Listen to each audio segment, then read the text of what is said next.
Hi, my name is Dennis Siri. I am Executive Director and founder of the New York City Independent Film Festival, Independent in Spirit, International at Heart, and this is the New York City Independent Film Festival Meet the Filmmakers podcast. Join us while we meet this year's filmmakers. Thank you. Bye-bye.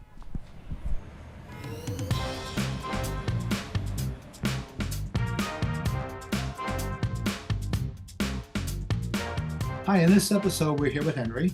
Welcome, Henry. Thank you for joining us. Please introduce yourself and tell us about you. Yeah, my name is Henrik Meyer, and I am right now in New York City.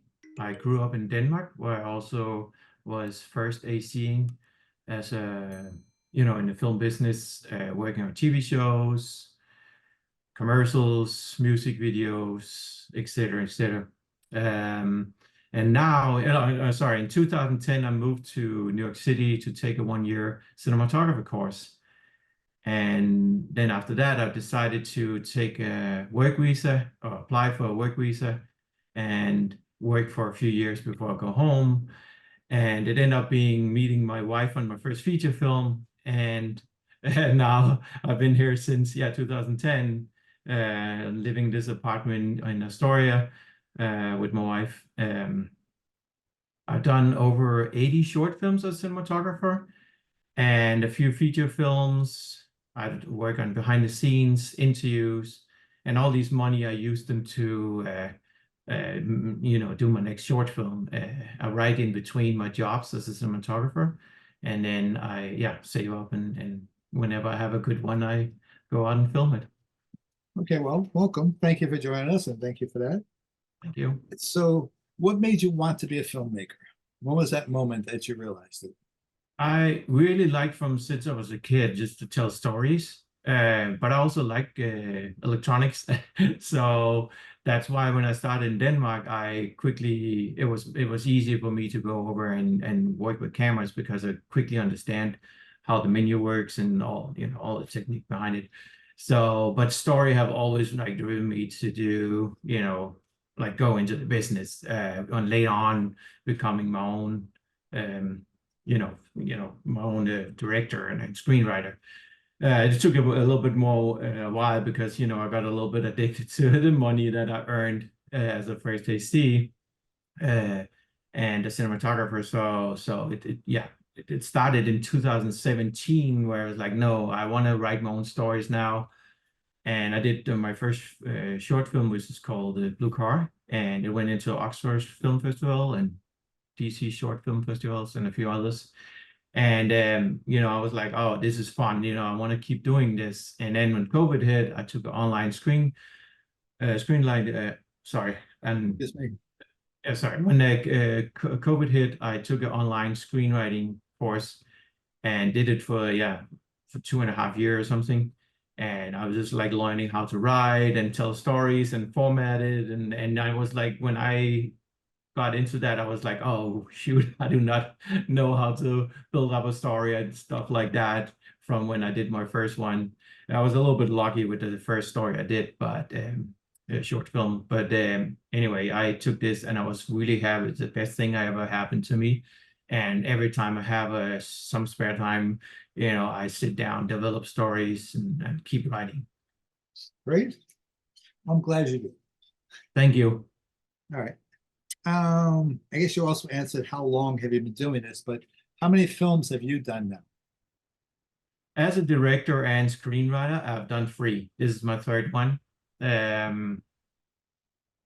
mean, as a cinematographer, I've done like 80 plus short films, a few feature films, bunch of music videos. So They've been active.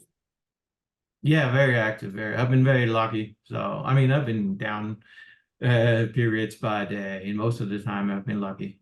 So Okay, so when you first told your family and friends, I'm going to be a filmmaker, what was their response? it didn't go well. My mom and dad was not happy. I grew up in a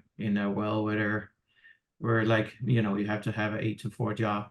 So for me to have a freelance, it took them a few years before they kind of accepted it. So, but now they have accepted it, and they support me. every time I have someone very excited when I have a story and stuff like that. So yeah, in the beginning, and my friends don't understand it. They're all having, good jobs, 8 to 5 or whatever, and then, but they never understand how I can do the freelance, sometimes don't have a lot of work and then sometimes have a lot of work. So yeah. I do understand. All right. Do you have a support group, your tribe of filmmakers? Do you have your village, whatever you want to call it these days?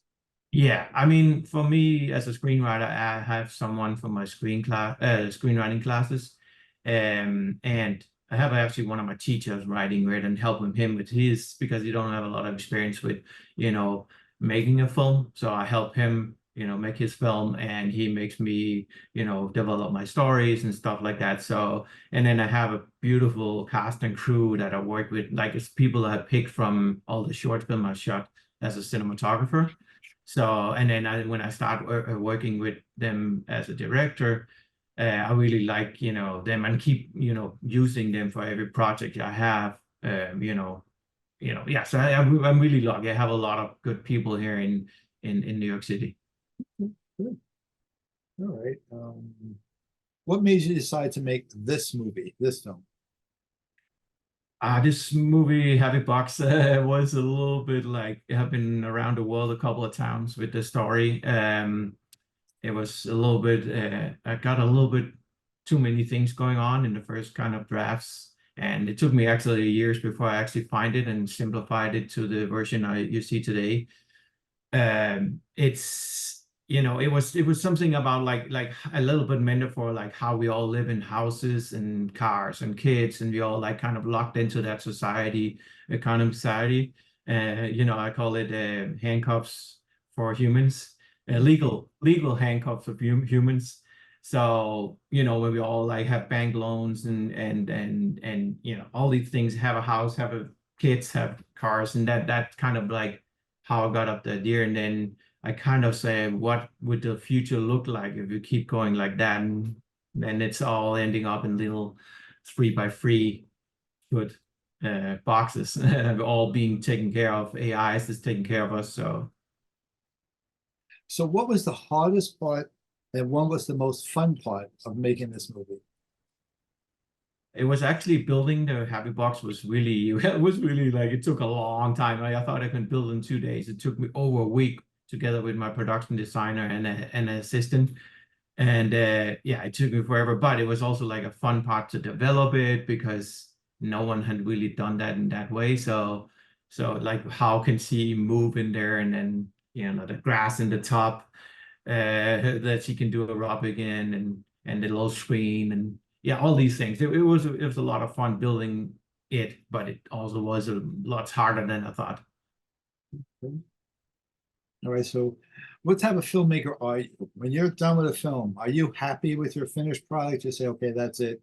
My trial is out there, perfect, imperfect, whatever it is. That's gone. I'm going to start working on the next project. I may learn from my mistakes. Or are you the type of filmmaker that sits there and stares at it and forever is like, I should have done that differently. Which type of filmmaker are you? I mean, I was really happy, and I'm really happy with the result of Happy Box, and the story and everything. I could fine tune the story a little bit, and I should have done that before. But I am always like this. I learn from a mistake, and I go to the next one, and then try to, do better. And I tell the actors that I work with again and again, I said the same. What did we do? Wrong, if you can say that, and then, and that like kind of fix and do better this time. I always gone, and it helped me a lot in life doing that. Now, in the indie film world, we all know we're not going to become wealthy and buy mansions and jets making indie films.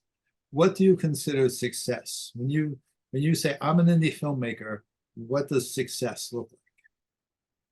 For me, success making an indie film is like to make a movie that someone wants to discuss and people want to watch, more than the money for me. I mean, of course, you want to survive and pay your rent and stuff like that, but I really like when people talk about movies. I like to, with my wife, to discuss movies when we have seen a really good movie in the theater or in TV, but Yeah, I want that feeling. I have tried it with my first short film that people want to discuss it with me and why did you do that and stuff like that. And I really like that. That's the best thing of being an indie filmmaker, Okay. more than the money. All right. Okay, so suppose somebody comes along and goes, "Hi, Uncle Henry, I'm going to be a filmmaker just like you." What would you say to him or her? What would be your conversation be like? My first, I always have a joke that said, if you love rejections, you should join the film business. But yeah, it's a hard way. You have to be not on the 100% is not enough. You have to be 120%. My whole life I've been like that. If I fall down to 100%, I start getting less jobs. But if I was 120, I get more jobs, and that's the business. That's how tough the business is. But if you really feel it with your heart, keep going, keep going. Even you get all these rejections, just keep going. Okay. So the Happy Box is going to show at the New York City Independent Film Festival on June 8th at the Yeah. Producers Club at 6:10 p.m. Yeah, just saying that out there for the podcast.